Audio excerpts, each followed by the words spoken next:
having a hard time.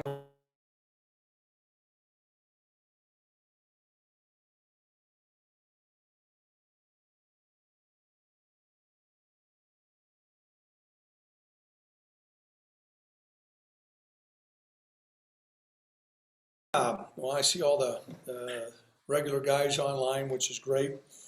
Um, well, big week for us in CSU, playing for the Bronze Boot, and it's one of the neatest rivalries in all of college football.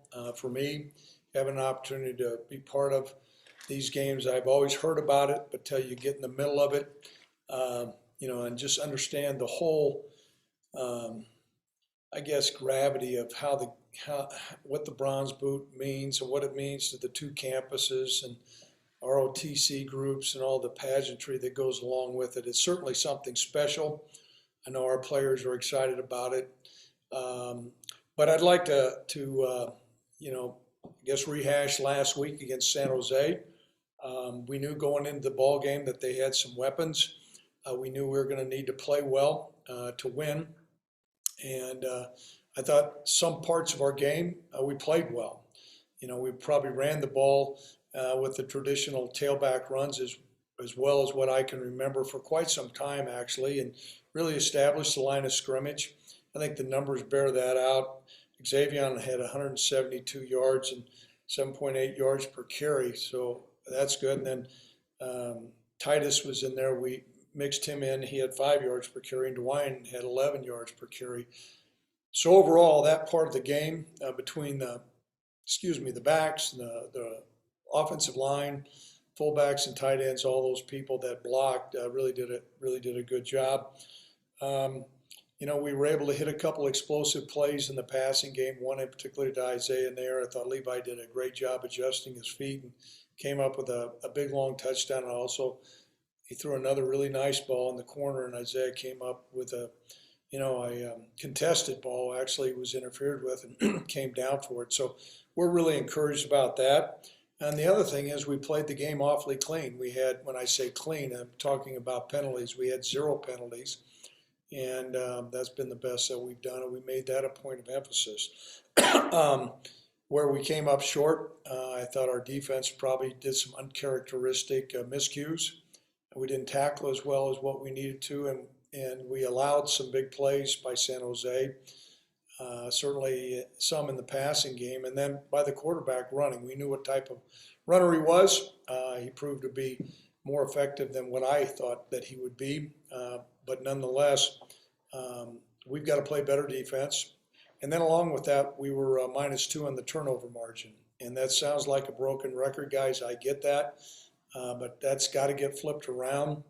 We need to do a better job of ball hawking, stripping. We were trying to strip some, but the ball never came out. They did a good job with some security, and we've got to do a much better job, with interceptions and fumbles. We had no fumbles in this game, but we had 2 interceptions, 2 poor decisions by Levi in that case. So that's kind of the game in a nutshell. Aiden Eberhardt, I would say, we'll get some confirmation here probably later on today, but I would say there's a great likelihood that his career is going to be done. It's unfortunate. I really want to applaud him, though. I don't know if you guys were watching. We were in the middle of a 2-minute drive, had a chance to win the game.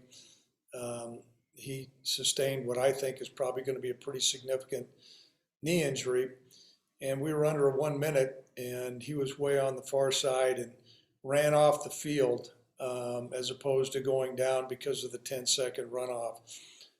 I think that embodies where our team's at. I mean, they're fighting, and we're gonna keep them in the fight. But I doubt that we'll have Aiden back, so we'll make some adjustments. I'll make some adjustments as the week goes along, and let you guys know what we're going to do from the punt return part of the game, and then also what we'll do to replace Aiden as far as a wide receiver. I know a couple questions will come up. I know Cody had probed and asked some really pertinent, appropriate questions after the game. I've had a chance to look at the tape, and Levi will be our starter this next week. We went through, and we think that there were good things that he did, and both in the run and the pass game. But there's things he certainly needs to work on, and he must work on, and we've got to get cleaned up if we're going to have a chance to beat the Rams. In transitioning over to the Rams, Coach Adazio's, done a great job with that group. They've taken on the likeness of their head coach. I think they're a tough physical team. Their lines of scrimmage on both offense and defensive line are very impressive. Centeo, their quarterback, I think, is really, really matured as a quarterback. He's throwing the ball well. He's able to move. He can improvise. He can make plays with his leg. He takes care of the football. He manages their offense really well.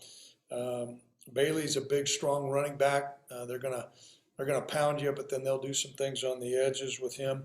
And obviously, they have a tremendous tight end, Trey Mcbride, we've known about for a long, long time. And I think he's up for, a lot of national honors, and those are well deserved.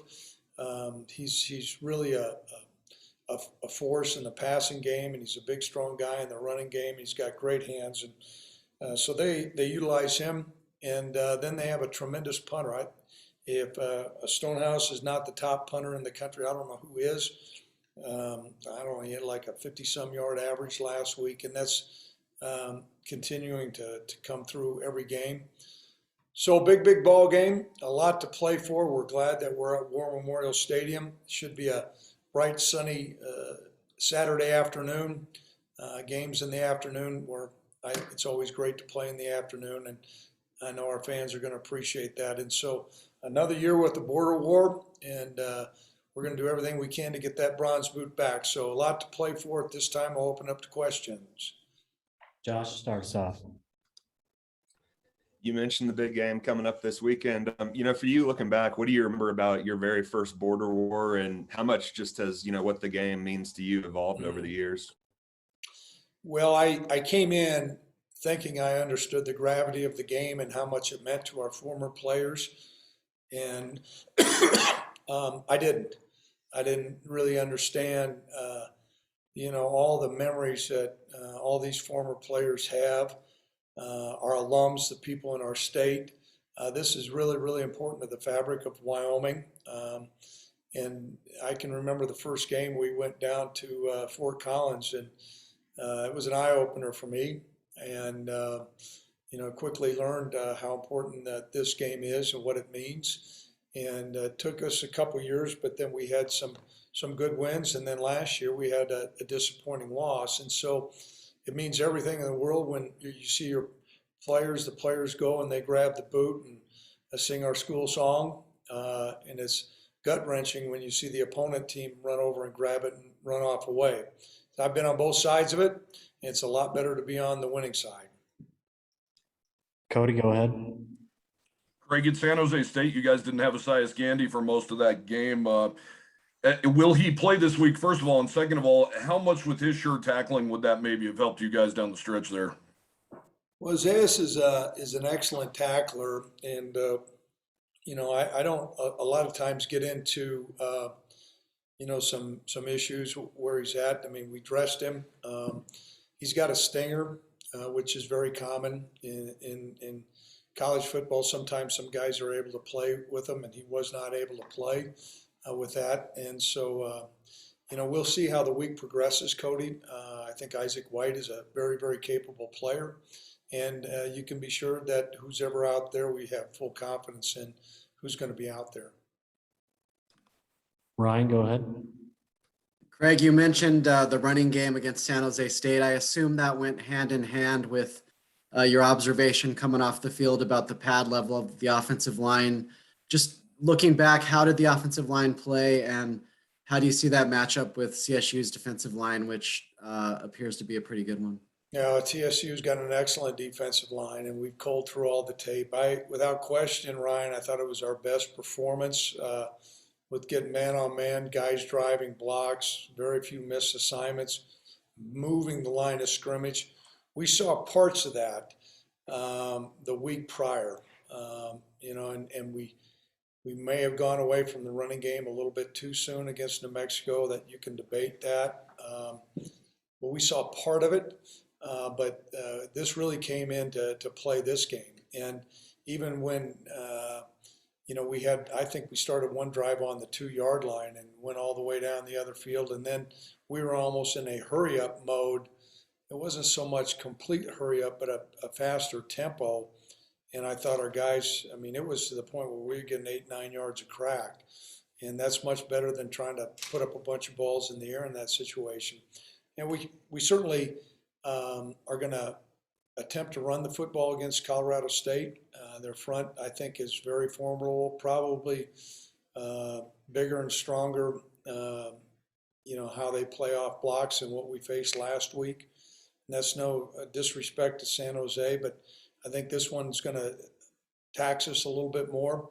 However, I think it's going to be imperative that we dance with who brung us. We're going to need to run the football. We are going to need to throw the football, but was well pleased with the offensive line. And then along with the offensive line, the tight ends and the fullback position come into play also. So it was our best performance without question by a long shot.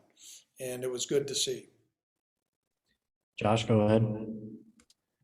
Going off of that, Frank Crum seems like he's been playing with a ton of physicality up front for you guys recently. What's the biggest thing that's impressed you the most about his development this year?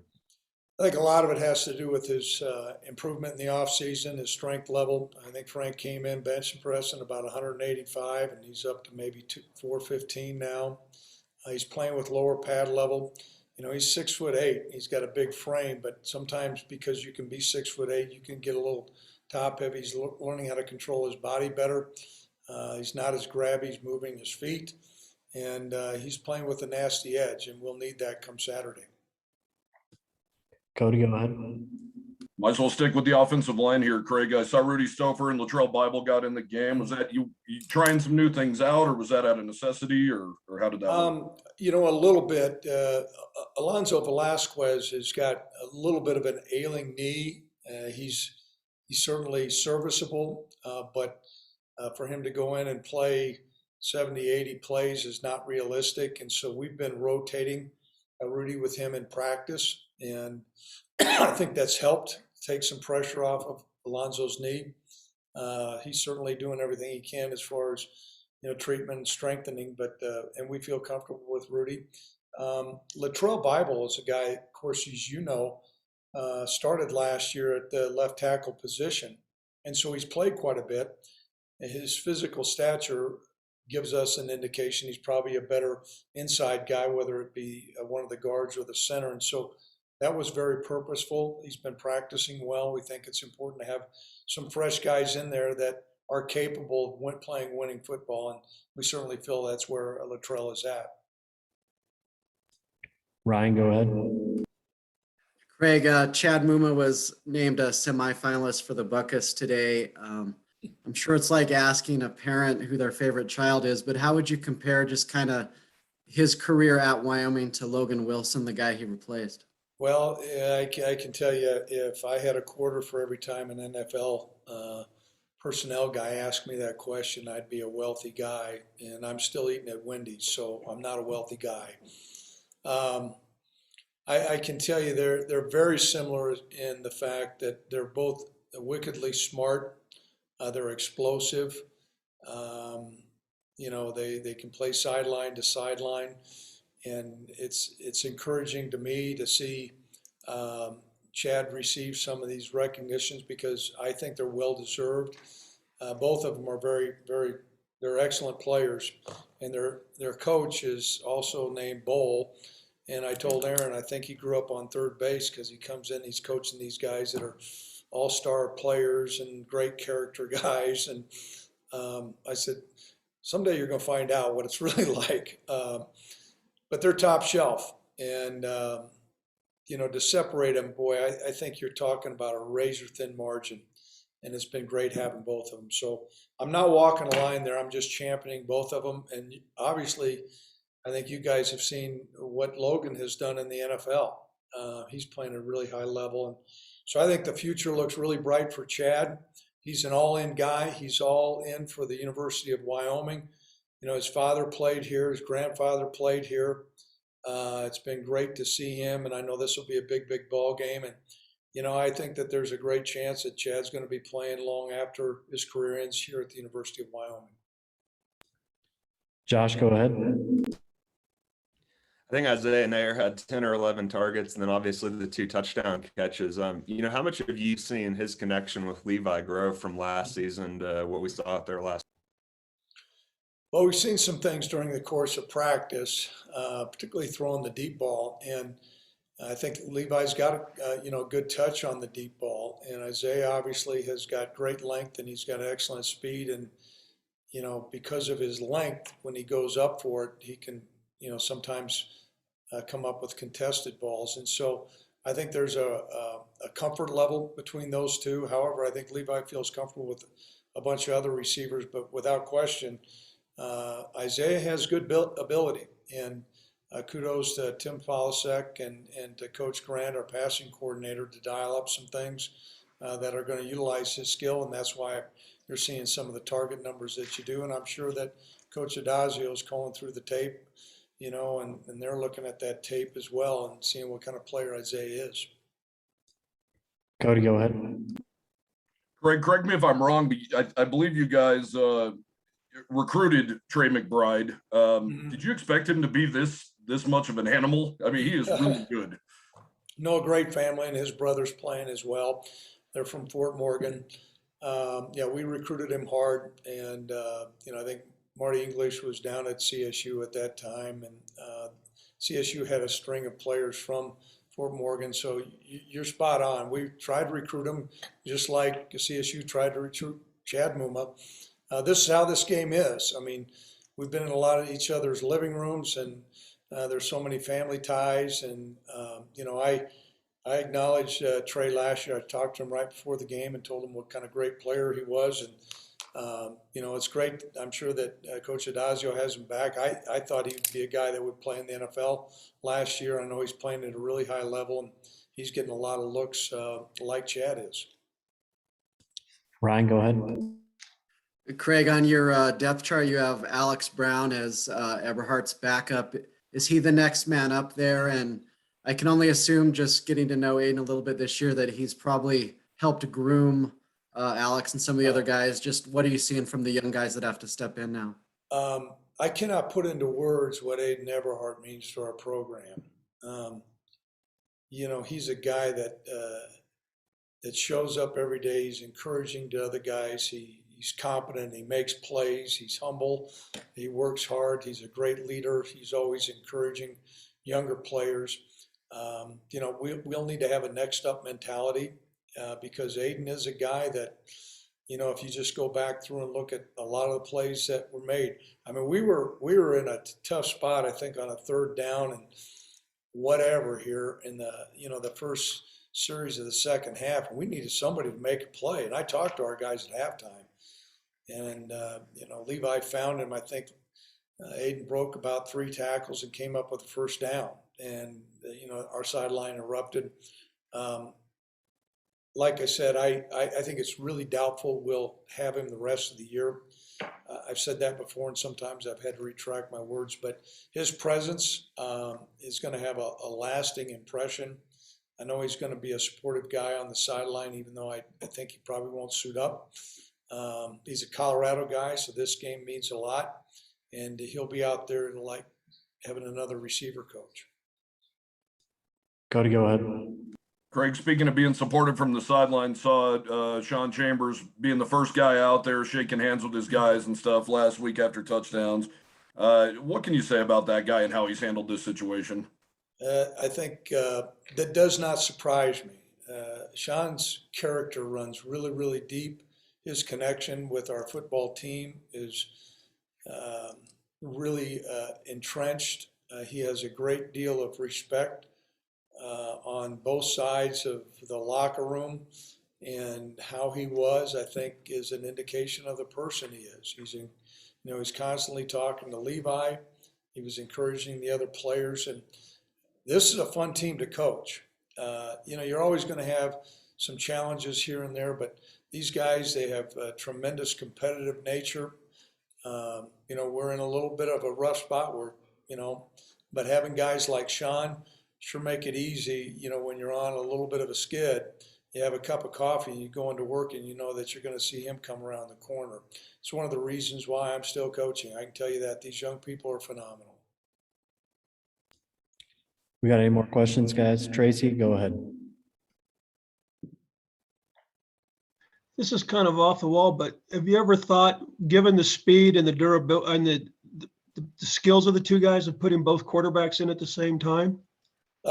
We've toyed with that many years ago. We had Carson Wentz was a backup, and we played Carson and our starter at the time.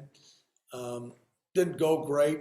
Doesn't mean that we can't do it. I don't think you see a lot of people do that though, Tracy, but it does open up another element. I'm not going to divulge. I'm sure Coach Adazio is going to watch this deal just like I'm watching him. Maybe we can meet on the state line and tell each other what we're going to do, and I'll tell them we're going to play both quarterbacks, Tracy. Let's put that out there, all right? I just figure they both seem to be pretty good runners as well as passers. Well, they got to work on their passing, but they are good runners, okay? We got any more questions, guys? Guys, I hope you enjoy this week. It's one of the neat things about college athletics. We appreciate our rivalry with Colorado State, a great deal of respect for the Rams.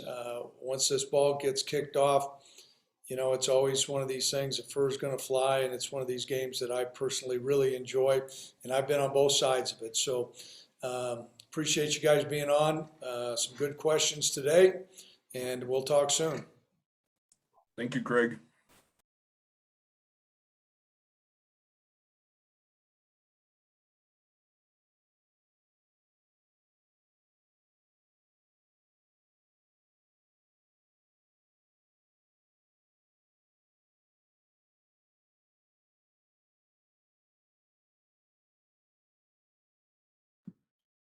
All right, guys, we're going to start off with Jordan here. Ryan, why don't you start us off? Jordan, obviously you guys are in a little bit of a funk, but does the timing of this border war game kind of help that to just turn the page and get ready for something you guys always look forward to? Yeah, I would say that it definitely is going to help turn the page because, we're all looking forward to this game, and we all have been since last year when they beat us down in Fort Collins. And so definitely I think it will help turn the page for this struggle that we're going through right now. Jordan, how much did you guys miss Esias Gandy last week on the back end with some of the tackling issues that are not characteristic of you guys? Yeah, definitely missed them back there because all around we had some issues with tackling, missed tackles on my part, on a couple other guys' part. But I know that with him coming back, that we'll be solid. He's a big help in our defense and a big rock for us. So. Jordan, being a local kid, what does the border war mean to you? And do you remember your first border war, the first one you went to, or the first one you watched or played in? Yeah, so last year was my first one that I played in, but and that still has a nasty taste in my mouth from last year, losing that game. And this game means a whole lot to me, but also means a whole lot to all of Wyoming. And so going into this game, I'm definitely going to go in hot, ready to tear some stuff up. So, and I'm sure that the rest of the team is going to do the same thing. So, Jordan, Frank Crum's another Wyoming guy. First, do you remember playing against him at all in high school? And what's the biggest development you've seen from him in his game over the past year? Yeah, he's a stud. I remember my junior year when it was like my first game ever playing defensive end, and I went up against Frank, and it was definitely fun to go up against him and then see him come here and know that was my goal, was to come here. So, and in the last year, he's grown so much, and he's became such a good tackle. And going up against him, I don't really go up against him in one-on-ones, but in like double teams and whatnot, he's a freak, and he's grown so much in the last year. Jordan, I'm sure you haven't done a deep study on CSU's quarterback yet, Centeo, but just from watching him from afar on TV, he seems kind of similar to Nash in the dual threat aspect. What do you guys got to do better in terms of facing those kind of quarterbacks? I mean, something that we struggled with this week was definitely keeping Nash in the cage, and I feel like that's something that we're definitely going to focus on this week throughout the entire week, and making sure that we keep him in the cage and not let him get out, because when we let him get out, then that stresses our back end, because I mean they got to guard a guy while trying to contain a guy from gaining a 60-yard run. So I mean, definitely just focus all week on keeping him in the cage, and I think we'll be good.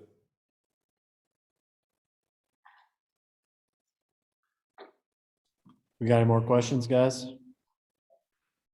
Jordan, I know obviously the defensive linemen aren't going to be covering McBride, but you might have to deal with him at the line of scrimmage. And then, obviously he's a great player at tight end. Just what do you think about how you guys did against San Jose State's tight end, and what improvement could be made against McBride? Yeah, McBride is he's an outstanding tight end, and covering him up will definitely be a struggle. But I know that it's something that our back end will be able to do, and also like our DNs will be able to get off blocks with him. He's definitely a hard guy to go against, and I think that it's going to be good for our DNs. Nice little challenge for him. So, but then also with our back half, I think that we'll be good in that sense too. Any more questions for Jordan, guys? All right, thanks, Jordan. Sweet. Thank you, guys. Thank you, Jordan. Jordan, thanks.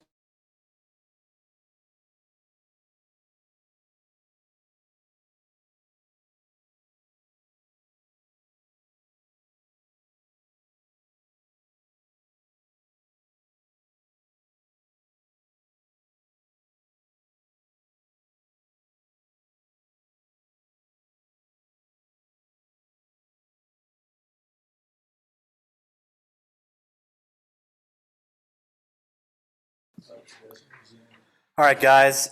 Keegan had class, so we got Frank Crum here. How we doing, fellas? Cody, why don't you go ahead and start us off? Frank, coach said that he was really impressed with the way you guys played at San Jose State. Do you feel like you guys, that was one of your better performances of the year, and how much confidence can you take from that into Colorado State and the remainder of the year? Yeah, a big emphasis going into this last game was physicality and bringing up the rushing yards. And all week, last week during practice, that was the main focal point of the offensive line.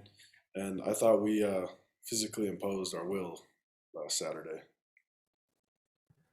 Frank, being from Laramie, what do you remember about your first memories of the border war? Yeah, this game, my father and my grandfather both played in it, so it's kind of a legacy, and it's awesome that I have the chance to play in it as well. My first memories, probably when I was a kid, I didn't even watch the games. I'd be in the end zone playing football where the new scoreboard is, when that was all grass and stuff over there. So that's probably my early memories of that. Frank, why do you think it took you guys, because you have a veteran offensive line, so deep into the season to kind of get what Craig Bohl said was by far your best performance last week? Yeah, we could say we were in a slump as an offensive line, and I think last week it just was the main point of emphasis was on us, and it was clear at that point that we had to step our game up. And we still came up short, but there was definitely improvement in the offensive line, I think. Frank, Stouffer and Bible got in for some plays. Do you guys like that when you're moving in guys in and out like that, or is that something that you guys got used to, or that you like to see, to get new guys, fresh guys in there? Yeah, I mean, I think the point of that is get fresh guys in there and keep that bar the same, and those two guys definitely do. There's no loss in how the offensive line performs when those guys are in there, and so to rotate, if it is a benefit for us.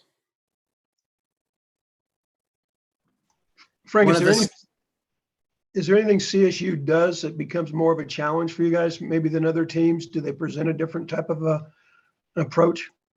Yeah, CSU, they have a really solid defensive line that we saw last year, and those guys are coming back.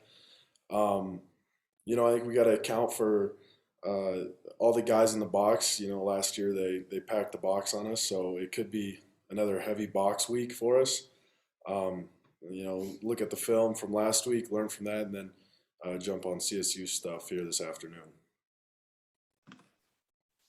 Frank, how strange was last year's game? I mean, you guys had a nice winning streak in the border war, but obviously you got off to a bad start there. But to lose and see them get the boot and not have any real fans there, was that kind of a strange night? Yeah, that the no fans thing was definitely very strange. And then to lose the boot, I mean, that's what we're here for, is the border war. And I'd say for me, that's the most important game at Wyoming. And getting that back this week is our goal, and that's where we're headed. Frank, did he give you guys Oh, sorry, Josh, go ahead. No, you're good. You mentioned your dad and grandfather played here. For you, was there ever any doubt that you'd be headed to Wyoming one day? Early on, there was, chances of me going to CSU and playing. I didn't choose Wyoming, for that legacy of my father and my grandfather. I definitely take pride in continuing that. But this was the best fit for me and Coach Bowl. He was the best coach, in my opinion, between CSU and here. So that's why I chose here. How much confidence did it give you last week, Frank, to finally get in the end zone, something you guys have not been able to do in so long? It must have felt like forever for you guys who were actually in the trenches. Yeah, it was since the first half of Air Force. Positivity has been our best friend right now, and that's hard to do, but that's been our outlook throughout these past 3 weeks, and it's going to have to continue this week. But getting in the end zone, it felt really good. It felt strange not scoring for a few games. That was weird, but it feels good, and we'll just keep building off those 3 scores last week. Had a nice pancake block a couple of weeks ago that ended up on ESPN. What was that like to see yourself on SportsCenter, and then also going off of that, where would you say is the biggest area you've grown this year? Yeah, I mean, taking pride in offensive line play is important. I didn't focus too much on the whole ESPN thing. It was cool seeing that, and getting Wyoming on there and stuff. That was definitely cool. Improvement, I'd say, is Coach Frazier really brought a whole different meaning and demanded fundamentals out of us that we really haven't been, held to a standard of this year.